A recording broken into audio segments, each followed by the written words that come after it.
সবাই মিলে আবার চলে গেলাম প্রকৃতি দর্শন করতে একটা নতুন জায়গা, পাহাড়ের কোলে সুন্দর জায়গা জয়ন্তী। তার থেকে আরও উপরে যাব। তো চলো, নিউ আলিপুর স্টেশনে নেমে গেছি। তো ওখানেই লোকাল একজনের সাথে আমাদের খুব ভালো রিলেশন, তো তার জন্য ওয়েট করছি। তো সে গাড়ি নিয়ে চলে আসায় আমরা চললাম যে চেকপোস্টের দিকে। চেকপোস্ট না ক্রস করে আমরা তো যেতে পারবো না। তো দুদিকে মানে প্রাকৃতিক সৌন্দর্যটা এতই সুন্দর, মানে আমাদের শহরে থেকে ইট কাঠ পাথর বালির মধ্যেও ছাড়িয়ে এখানে যে এত সুন্দর প্রকৃতির সৌন্দর্য, মানে জাস্ট মনটা কেড়ে নেয়। তোমরা উপভোগ করো আমার সাথে সাথে। চলো, চললাম চেকপোস্টের দিকে।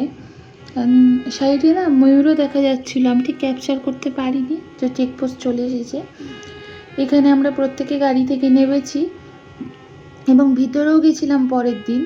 এটা হচ্ছে বক্সা টাইগার রিজার্ভ। তো এর ভেতর দিয়ে যাচ্ছি, ঢুকে গেছি বক্সা টাইগার রিজার্ভে।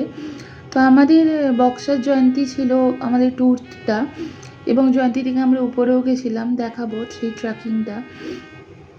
তো চলো, আজকে প্রথম দিন আমার সাথে উপভোগ করো, আমার বকবক না শুনে এই সুন্দর মনোরম প্রকৃতিটা উপভোগ করো।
হ্যাঁ, দেখতে দেখতে আমাদের হোমস্টের কাছে চলে এলাম জয়ন্তীতে।